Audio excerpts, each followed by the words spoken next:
이제 오늘 서두를 풀어가면서도 저희 애들 예시를 좀 들려고 했는데 이제 첫째, 둘째는 다 알아듣거든요.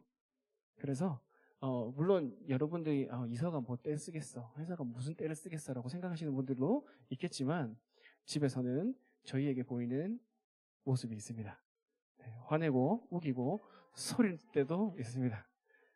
자, 요즘은 다 알아들어서 제가 셋째 사진만 갖고 왔습니다.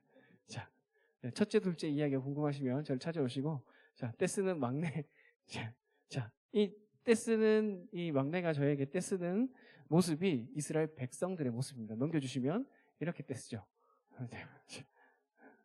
자, 실제로 오늘 본문이 두 부분으로 나눠지거든요. 어떻게 나눠지냐면 넘겨주시면, 자, 10절부터 18절까지는 도대체 왕정이 일어나면 어떤 현실이 우리에게 주어지는가에 대한 이야기였고요. 그 다음에 19절에서 22절은 듣고 우기고 무조건 왕정이 다스리게 해야 된다라고 우기는 이스라엘, 그리고 그 우기고 떼쓰는 것을 허락하시는 하나님의 모습이 오늘 본문의 끝까지 이어집니다. 자, 그래서 이 전체적인 스토리 중에 19절을 먼저 살펴보면 사람들이 이제 내 의견에 우길 때 모습들이 좀 드러나는데 19절에 보면 일단 안 듣습니다. 백성이 사무엘의 말을 듣기를 거절하여, 실제로 안 듣는 겁니다. 듣는 모습은 있을지라도 마음에 와닿지 않으면 우리가 다른 길로 흘려버리잖아요. 그래서 안 들리는 거죠. 20절을 함께 읽어보면, 자, 뭐라고 나오는지 한번 읽어봅시다. 시작. 우리도 다른 나라들과 같이 되어 우리의 왕이 우리를 다스리며 우리 앞에 나가서 우리의 싸움을 싸워야 할 것이니라 하는지라. 자, 이게 어떤 의미냐면 어찌됐든 내가 보기에는 좋아 보입니다. 그러니까 왕정이 좋아 보이니까 일단은 기도응답 들어주십시오. 하나님 뭐라고 하시는지 모르겠습니다. 설교 시간에 들어도 안 들립니다. 일단 내가 원하는 뜻 응답하시고부터 일단 시작해 봅시다. 일단 이 왕정 정책을 시행하고 나서 그 다음에 이야기합시다. 하나님 일단 제 기도 제목 응답하시고 나서 이야기합시다. 이런 자세인 거죠. 제가 지난주에 이 20절 말씀을 잠깐 언급드렸던 것이, 왕이 우리를 다스리며 우리 앞에 나가서 우리의 싸움을 싸울 것이다, 이 내용 가지고 우리 앞에 나가서가 얼마나 허황된 꿈이냐고 제가 말씀을 드렸거든요. 우리가 대통령을 뽑으면 대통령이 전쟁에 선두에 나가나요? 아니거든요. 진돗개 발령하고 벙커에 들어가 계세요. 자, 전쟁은 우리가 합니다. 자, 육군, 공군, 해군 전쟁자들 계시죠? 자, 우기는 사망은 대부분 현실을 보지 못하는 막연한 희망에서 나오는 것이죠. 자, 그럼 그 왕정의 현실을 우리가 한번 살펴볼 텐데 10절로 18절의 내용을 한번 살펴보고자 합니다. 자, 10절을 보면 사무엘이 왕을 요구하는 백성에게 여호와의 모든 말씀을 말하여라고 나오며, 이제 우리가 선택을 하고 난 뒤에 때로는 어떤 어려움이 찾아나잖아요. 예를 들어서 내가 생각했을 때는 이 직장과 이 직장 중에 이 직장이 더 좋을 것 같아라고 기도도 했어요. 근데 하나님 뭐라고 하시는지 모르겠는데 내가 일단 여기가 더 좋으니까 둘 다 합격했을 때 내가 여기를 선택해서 갑니다. 그런데 가보니까 마음에 안 드는 거예요. 그러면 하나님을 원망할 때가 있습니다. 그런데 이 10절을 생각해보면 우리는 이미 선택하기 전에 이 선택을 하면 어떤 어려움이 있겠다, 예측이 될 때가 있잖아요. 그 예측이 되는 상황인 겁니다.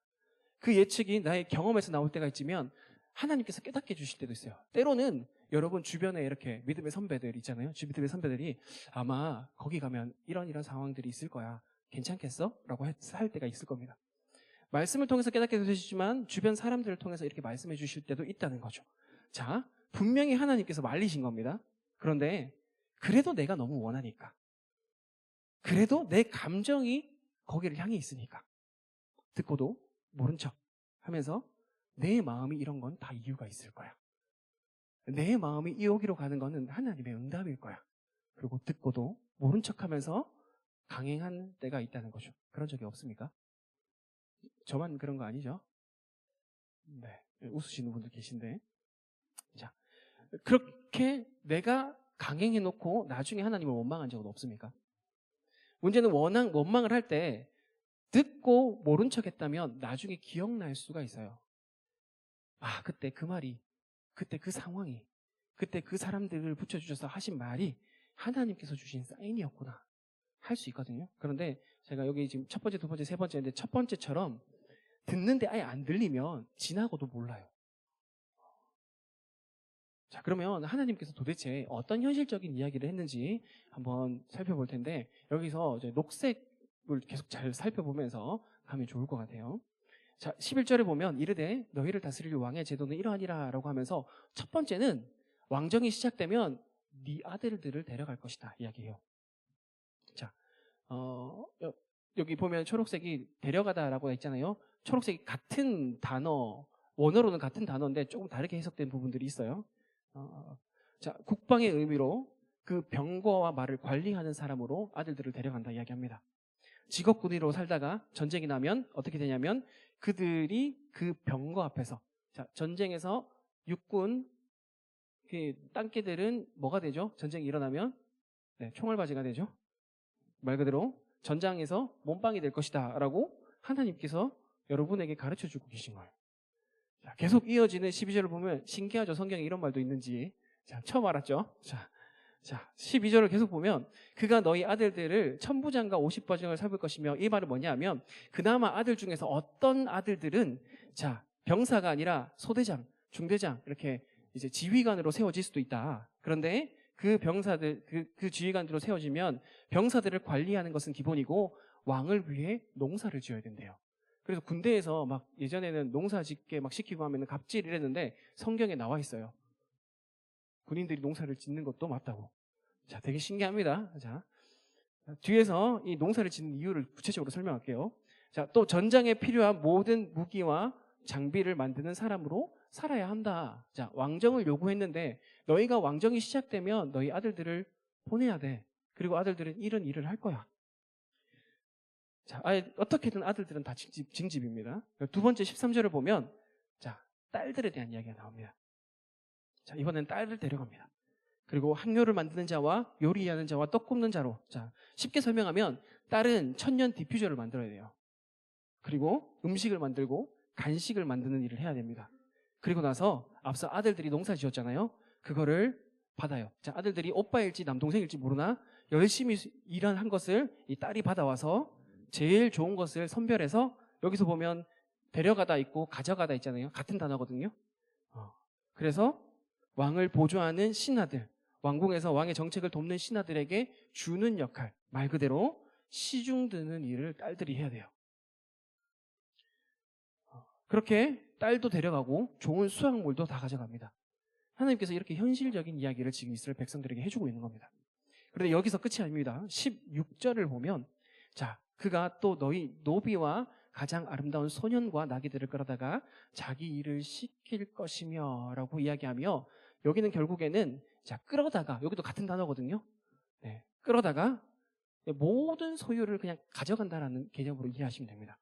아들, 딸을 넘어 노비가 나오거든요. 자, 근데 이스라엘 백성이 무슨 노비지라는 생각을 할 수 있기 때문에 그 노비에 대한 이해를 돕기 위해서 성경 구절을 좀 가지고 오면 사사기 1장에 보면 이런 내용이 있습니다.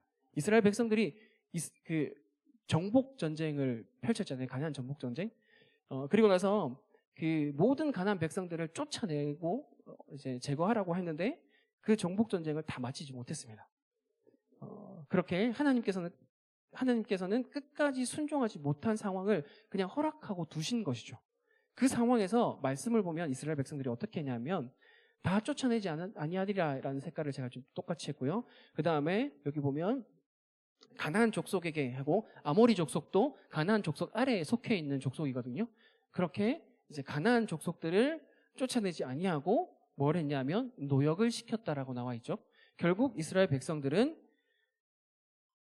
가나안 족속들을 자기의 노비로 삼은 겁니다. 자, 하나님께서는 여기서 생각해 볼게, 하나님께서는 나그네를 가족처럼 먹이고 입히며 대접하라고 하는 그 본문들이 성경에 진짜 많거든요. 그런데 여기서는 그렇게 나오지 않잖아요. 여기서 무슨 말이냐면 많은 우상으로 나를 흔들 자들은 쫓아내라. 나의 예배를 넘어뜨리고 나의 예배를 무너지게 하는 자들은 쫓아내고 선을 그으라는 것이죠. 하나님께서 이랬다 저랬다 하시는 것이 아니라 나의 상황에 따라 명확하게 말씀해 주시는 겁니다.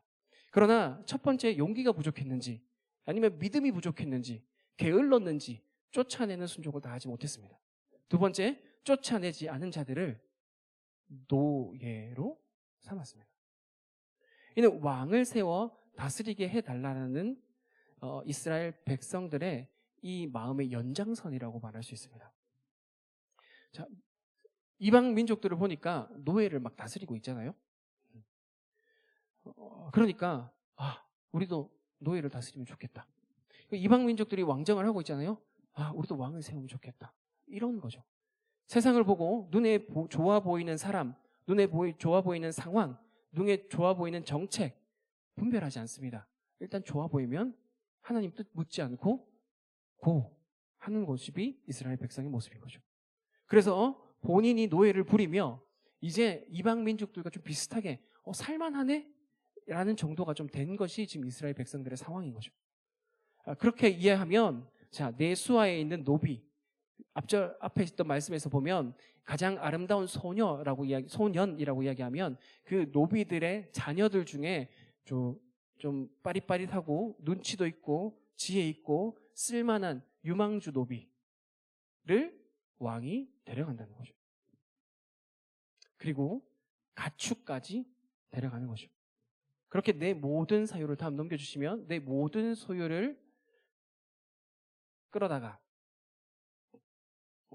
이 앞에 끌어다가 결국에는 왕이 필요한 일을 시킨다는 거예요. 왕이 통치하는 데 필요한 일을 시킨다는 거죠. 이것이 왕정이라고 이야기하는 겁니다. 내 모든 사유를 가져와서 자기 것처럼 사용하는 것, 이것이 바로 왕정이라는 것이죠. 자, 더 가볼까요? 자, 여기까지 갔는데 더 가보면 15절과 17절을 보면 여기서는 데리고 가다 가져가다는 단어와 다르지만 이 단어는 합법적인 단어예요. 합법적으로 취할 수 있는 단어를 이야기를 하거든요. 15절을 보면 이제 소산의 10분의 1 그리고 17절은 양떼의 10분의 1 말 그대로 재산의 10분의 1을 거두어 갑니다. 지금 시대로 이야기하면 세금이랑 똑같은 원리거든요. 왕궁에서 일하는 관리와 신하들을 위해 이 10분의 1을 걷어서 세금을 이제 나라의 일에 맞게끔 쓰는 것처럼 사용된다는 것이죠. 세금을 걷고 그 세금으로 나라딘 하는 사람들의 월급과 복지를 위해 쓰이는 것이죠. 그런데 문제는 뭐냐면 말씀에서 레위기 27장 30절을 보면 모든 소산의 10분의 1은 하나님의 것이라고 분명히 나와 있거든요. 결국 왕정은 하나님의 것까지 가져간다는 거죠. 더 이상 이스라엘 백성들이 하나님의 백성으로 살 수 있는 모든 조건이 없어지는 겁니다. 하나님이 주신 자유, 제가 지난주에 자유의 권리를 빼앗겼다라고 이야기했잖아요. 분명히 만인 제사장으로 세우셔서 우리가 우리의 자유와 우리 하나님 주신 권리를 가지고 살아가는 것이 하나님 백성의 삶이었는데 여기서는 결국에는 우리가 가진 권리를 다 빼앗긴 채로 왕이 시키면 하는 그런 삶으로 바뀌어버린 겁니다. 자, 물론 여기 이제 10분의 1에 대한 이야기를 할 때 모든 물질이 모든 이 땅에 있는 것이 하나님이 주신 겁니다. 그 중에 10분의 1을 거룩하게 구별하여서 먼저는 이제 그 10분의 1을 구별하면서 모든 것이 하나님께서 주셨습니다라는 것을 인정하고요. 두 번째는 그 물질이 하나님의 뜻을 세우는 데 쓰이도록 하는 것이 이 11조의 목적입니다. 그렇게 11조는 성경에는 분명하게 세 가지 방향으로 쓰이거든요. 첫 번째는 성전을 섬기는, 예배를 섬기는 자들을 위해서 쓰이고요. 두 번째는 성전을 수리하는 데에 쓰이고요. 세 번째는 고아와 가부와 나그네와 같이 소외된 자를 돕는, 그들을 구제하는 데 쓰이는 것이 바로 이 11조였거든요. 또 양떼는 뭡니까? 제사를 위해서 쓰는 것. 다르게 말하면 하나님과 내가 화목하는 예배, 그리고 사람과 사람이 함께 화목하는 화목을 위한 제물로 쓰이는 것이 동물입니다. 그렇게 하나님과 관계와 사람과 관계를 회복하는 일에 쓰여야 되는 이 11조가 왕을 위한 것으로, 왕에게 바치는 것으로, 왕에게 드려야 하는 것으로 다 바뀐 겁니다. 드리는 것이 아니라 착취죠, 다르게 말하면. 내가 주도적으로 하나님 앞에 살아갈 수 있는 모든 것이 왕을 위한 것으로 바뀌었습니다. 그래서 17절을 다시 보면 너희가 그의 종이 될 것이라. 자, 아들, 딸, 노비, 토지, 소산 가축, 심지어 하나님께 드려야 하는 것까지 모두 왕의 소유가 되고 왕을 위해 쓰여집니다. 실제로 이스라엘 백성들이 처음에 왕이 다스리게 하소서, 왕을 세워주셔서 했을 때는 나의 안정, 나라의 안보, 이런 것들을 원해서 구했던 왕정이거든요. 근데 실제로는 우리의 모든 것을 가져가는 제도가 왕정이라는 것이죠. 나를 착취하는 일을 합법적으로 만들어주는 제도를 기도하고 있는 겁니다. 내가 내 걸 좀 가져가 주십시오라고 기도하고 있는 겁니다. 우리의 죄된 마음은 어느새 다 착취당해서 그렇게 기도해도 내가 가장 좋은 것을 바라고 있는 것처럼 착각하게 만든다는 거죠. 그렇게 이미 노예 근성으로 살고 있는 것이죠. 여러분의 마음, 여러분의 선택, 여러분의 생각까지 착취당해서 종이 되기를 원하는 기도를 하면서도 모르고 있다는 겁니다. 이것이 오늘 본문이 말하는 이스라엘 백성의 심각성이고 어쩌면 우리 기도의 심각성일지도 모릅니다. 우리가 이렇게 기도하고 있을지도 모른다는 겁니다. 그런데 이런 기도하는 우리에게 하나님께서는 분명히 말씀하셨거든요. 뭐라고 말씀하셨냐면 9절을 보면 그러므로 그들의 말을 듣되 너는 그들에게 엄히 경고하고 그들을 다스릴 왕의 제도를 가르치자. 이 현실적인 이야기를 그냥 한번 툭 뱉고 그래도 할 거야 이게 아니라 경고하면서 너 이렇게 힘들어질 건데 너가 말하는 제도가 이런 제도야. 그래도 원해? 그러나 이스라엘 백성들은 나의 추측에 막연한 기대를 더하며 왕을 요구합니다. 내가 너의 기도에 응답하면 이런 상황을 너가 감당해야 돼. 왕이 다스리게 하소서라는 기도에 내가 응답하면 이런 어려움을 감수해야 해. 그래도 너는 원하니? 경고함을 가르치신 거죠. 그리고 나서 18절에 가면 이렇게 말합니다.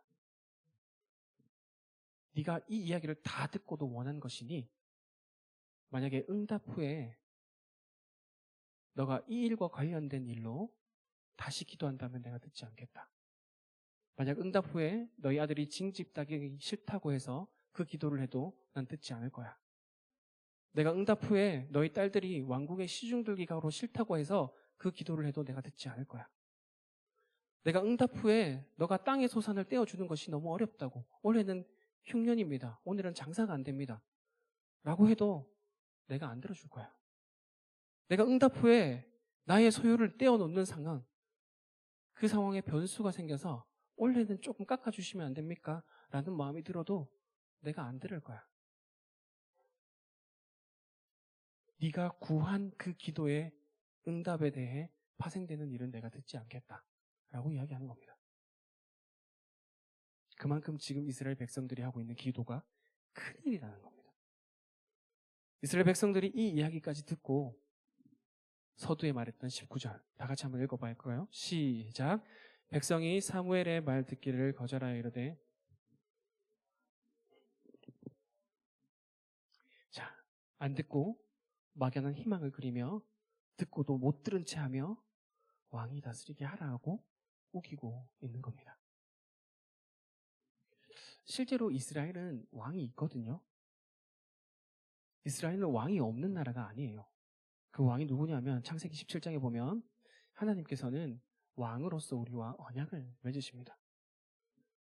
언약을 맺는데 이 세상의 왕과 하나님의 왕은 너무나도 그 개념이 다릅니다. 계속해서 하나님께서 말씀하십니다.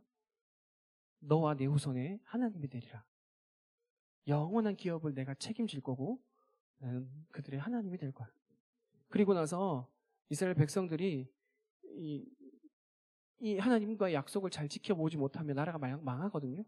그러면서 하나님께서 구원 계획을 약속하시고 그 구원 계획을 펼쳐가시면서도 스가랴 8장에 보면 어떻게 보면 구원의 이유라고도 말할 수 있습니다.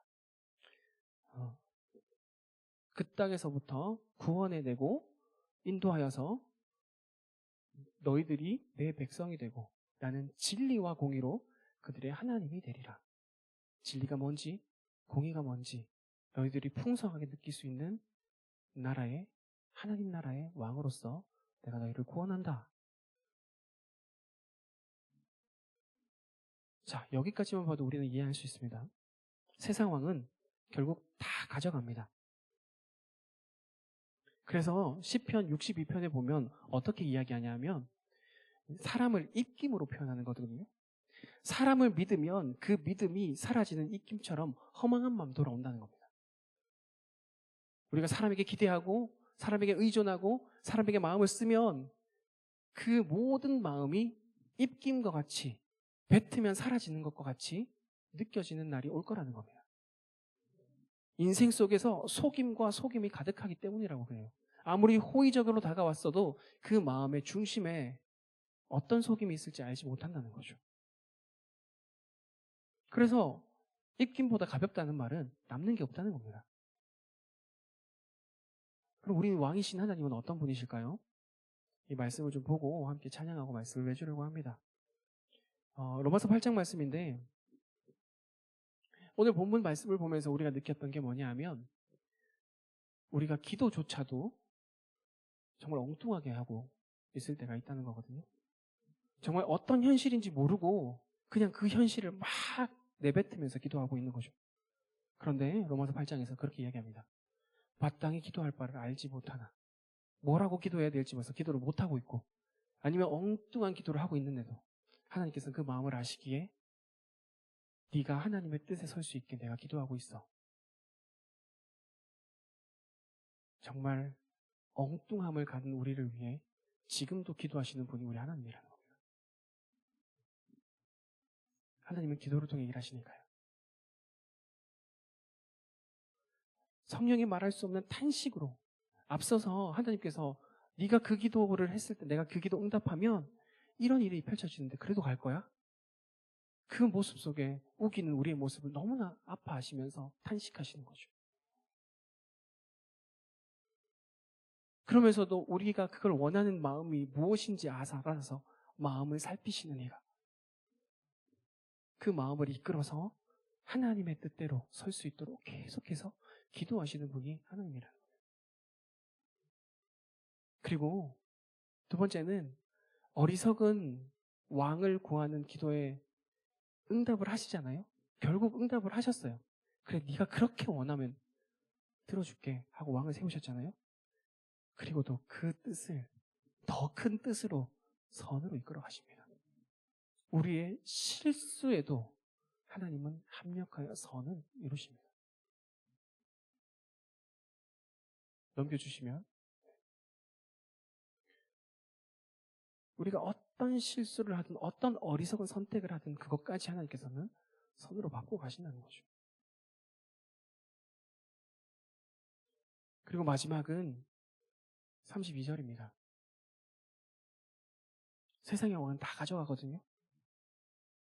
왕이신 하나님은 결국 다 내어주십니다.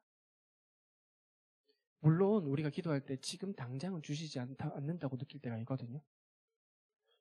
그러나 어쩌면 제가 앞서 말했던 것처럼 우리가 이미 왕정을 구하듯 엉뚱한 기도를 한 거죠. 그래서 그로 인해서 파생되는 기도를 응답하지 않고 계실지도 모릅니다. 내가 이미 한 기도들이 있어서 내가 이미 엉뚱하게 한 기도들이 있어서 하나님이 일부러 기도에 응답하지 않고 계신지도 모릅니다. 그럼에도 결국에는 우리를 위해 자기 아들을 아끼지 아니하시고 우리 모든 사람을 위하여 내어주시니가 어찌 그 아들과 함께 모든 것을 우리에게 주시지 아니하겠느냐. 결국은 우리를 위해서 다 내어주십니다. 우리와 함께 하시기 위해서. 여러분은 어떤 왕을 원하고 있습니까? 오늘도 우리가 찬양하고 짧게 기도하고 예배를 마칠 텐데 내가 어떤 왕을 원하고 있는지 어떤 기도 제목들을 드리고 있는지 그 기도 제목의 현실은 무엇인지를 하나님 앞에 기도해 봤으면 좋겠습니다. 실제로 오늘 마지막에 함께 할 찬양은 제가 리빙 지저스 이번 주 본문에서 가지고 왔거든요. 시편 62편과 시편 63편이 둘 다 찬양으로 지어진 시편입니다. 62편은 우리가 잘 아는 찬양 나의 영혼아 잠잠히 하나님만 바라며. 그리고 시편 63편은요. 주의 인자하심이 생명보다 나음으로 내 입술은 주를 찬양. 이 두 편의 시편이 정말 신기한 건요. 배경이 같아요. 이해가 되세요?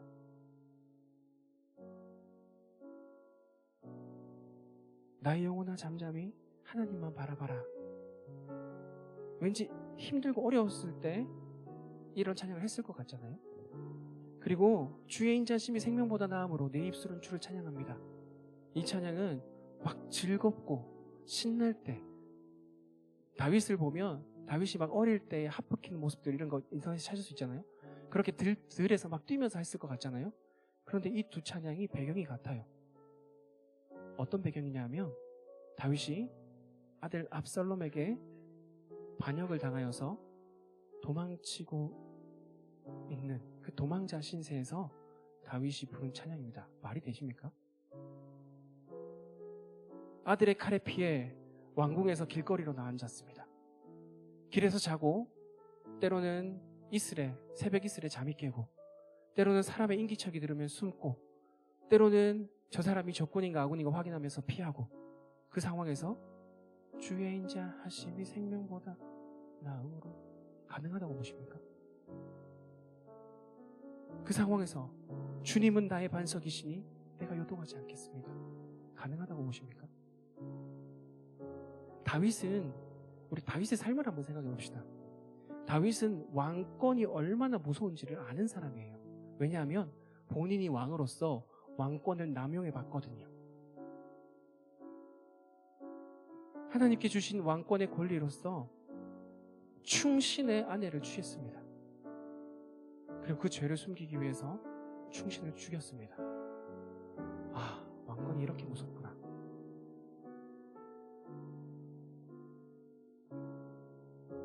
사람이 왕권을 가졌을 때 죄된 본성이 이끄는 무서움을 아는 왕이 다윗 왕입니다.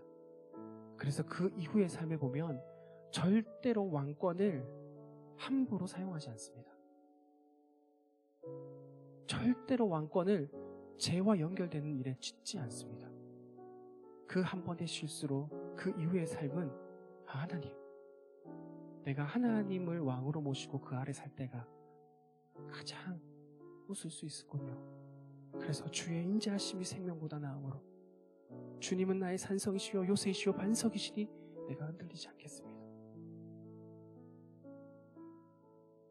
이 고백은 오직 주님만, 다른 것이랑 가치가 아니라요, 주님만 내 중심의 왕으로 모시고 내가 의지한 것 다 버리고 주님만 의지해 볼 때 고백할 수 있습니다. 그렇게 할 때만 주님이 어떤 분이신지 피부로 느낄 수 있으니까. 우리가 어떻게 세상을 의지하고 돈을 의지하고 또 다른 것을 의지하고 있는데 하나님을 맛볼 수 있겠습니까? 하나님이 계속해서 말하는데 듣지 않는데 어떻게 하나님의 음성을 귀에 담을 수 있겠습니까? 다윗이 아들에게 배신을 당해도 도망자 신세일 때도 주님을 즐거이 찬양했던 것처럼 주님의 진심을 알고 주님을 누린다면 우리는 참으로 그 모든 상황에서 주님을 찬양할 수 있습니다.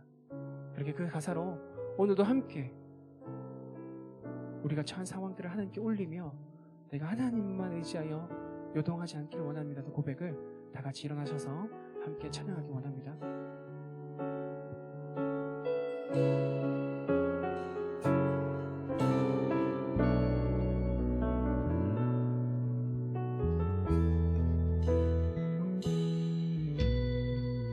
나의 영혼이 잠잠히 하나님만 바라며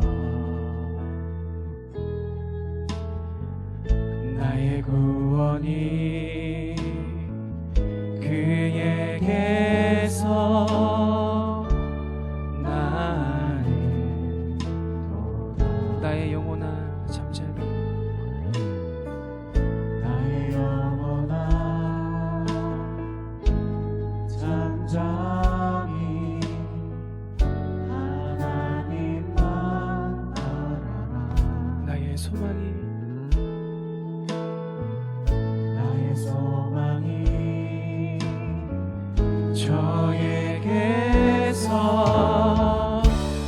나는 도다 오직 주만이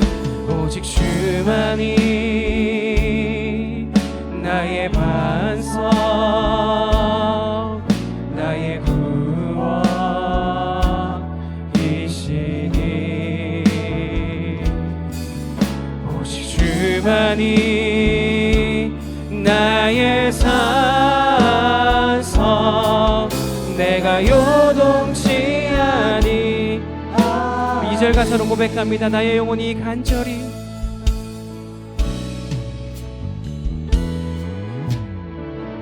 나의 영혼이 간절히 여호와를 갈망하며 나의 입술이 여호와를 찬양하리 나의 입술이 여호와를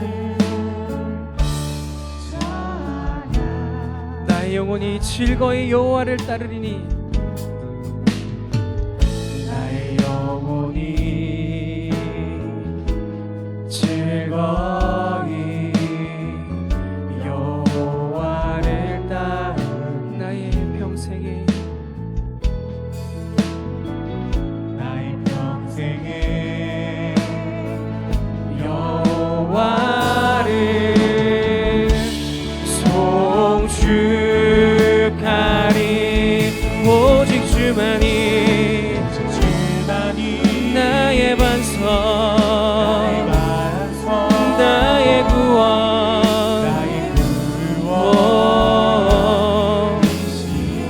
오직 주만이 나의 산성 내가 요동치 아니하 나의 구원 나의 영광 나의 구원 나의 영 오직 하나님께 있습니다. 하나님께 있음 내 힘의 반석과 내 힘의 반석과 피난처 되시네 오직 주만이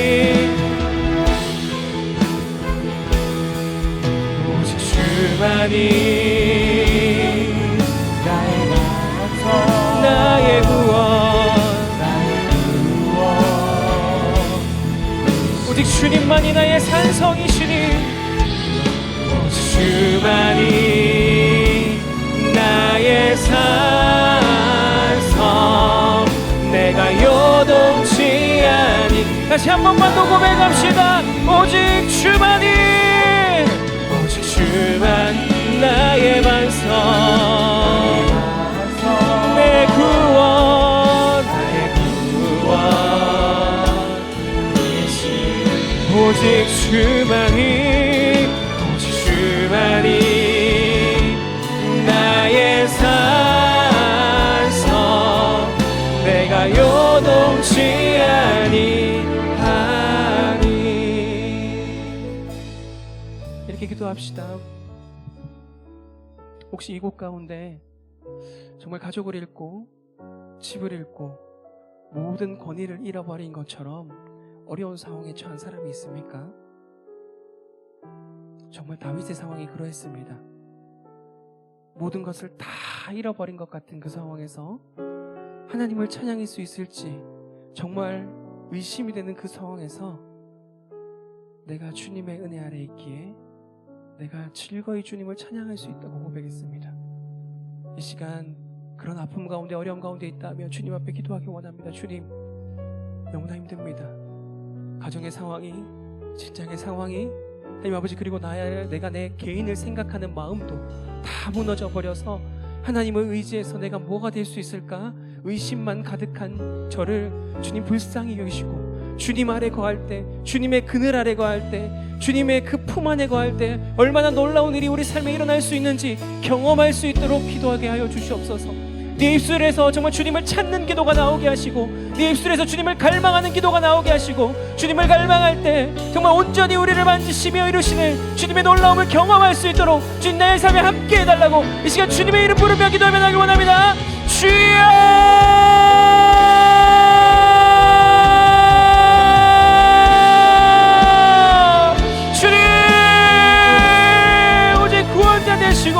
유일한 소망 되시고 희망 되시는 자기 아들을 아끼지 않고 우리에게 부어주시는 하나님 아버지 모든 것을 다 내어주시는 그 아버지 하나님께 이 시간 나아가며 기도하며 간구합니다. 하나님 아버지 마음에 다친 것들 녹여주시고, 하나님 아버지 막막하며 답답하며 힘들어하는 그 모든 근심들을 주님 녹여주시고, 하나님 아버지 우리의 기도가 삐뚤어지고 잘못되는 방향들이 있다면 주님께서 그 기도까지 만져주시고 회복시켜주셔서 주님의 온전한 사랑을 경험할 수 있도록 우리를 붙잡아 주시옵소서. 탄식하며 우리를 위해 기도하시고 우리의 마음을 다하시고 기도하시며 우리의 그 모든 실수까지 선으로 이끌어가시는 주님, 내가 주님의 선을 구하며 주님을 찬양하며 주님의 은혜 아래 요동치 않고 서 있기를 원하오니 주님 우리를 만져주사 하나님의 은혜 아래 사는 것이 무엇인지 풍성하게 누릴 수 있는 자들 될 수 있도록 주님 이 시간 우리의 기도를 응답하시고 우리를 붙잡아 주시옵소서. 오기 자리 가운데 하나님 아버지 아픔과 탄식 가운데 기도조차 나오지 않는 영혼들이 있습니다. 주님 그 기도를 인도하여 주시옵소서. 그 마음을 이끌어 주시옵소서. 삶의 일상 가운데 우울하고 좌절하고 정말 감정을 이길 수 없는 그 모든 마음들을 주님께서 만져주셔서 참된 회복에 일어나게 하시고 예수 그리스도의 이름의 그 능력과 예수 그리스도의 보혈의 능력을 그의 삶에 충만하게 임하여 참된 회복에 일어나는 한 삶 한 삶 될 수 있도록 주여 일으키시고 회복하여 주시옵소서. 주님의 사랑과 주님의 은혜를 의지합니다. 주님 신실하신 끝까지 사랑하시는 주님의 은혜를 의지합니다. 한 영혼 한 영혼 마음을 만져주시고 그 마음의 통곡들이 참된 회복의 놀라운 경험으로 이루어질 수 있도록 주여 함께하여 주시옵소서. 주여 기도합니다. 오직 주님만이, 오직 주님만이 우리의 반석 되시오니 우리가 흔들리지 않게 기도합니다. 주님 아버지,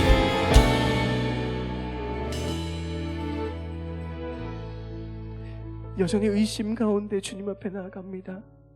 세상의 말이 너무나도 커서, 이제까지 자라오며 들은 말들이 너무나 커서, 그리고 내 감정이 나를 이기는 마음들이 너무나 커서 하나님 아버지 한 걸음 한 걸음 내디딜 수 있을까 의심만 가득한 우리를 불쌍히 여겨주시옵소서. 주님 이 시간 주님 의지하고 한 걸음 한 걸음 내딛는 자들을 주님 주의 은혜로 덮으시고, 또한 용기 없는 자들이 한 걸음 내디딜 수 있도록 주님 용기를 불어넣어 주시옵소서. 그리하여 주님 앞에 나아갈 때 얼마나 아름답고 놀라운 일들이 펼쳐지는지, 내가 한 걸음을 내디딜 때 하나님께서 나의 기도에 어떻게 응답하시는지 경험하며 이곳이 정말 하나님께서 말씀하시는 천국이구나 고백할 수 있는 여기 모인 모든 자들 될 수 있도록 주님 이들의 마음속 깊이 있는 기도까지 들으시고 응답하여 주시옵소서. 이제는 우리 주 예수 그리스도의 은혜와 하나님의 크신 사랑과 성령님의 감화 감동 위로 교통하심이 말씀을 듣고 하나님의 그를 아래 내 모든 것들을 내어드리고 그분의 인도하심에 잠잠히 거하고자 하는 이 자리의 모든 주님의 자녀들 위해 지금부터 영원까지 함께 있을지어다. 아멘.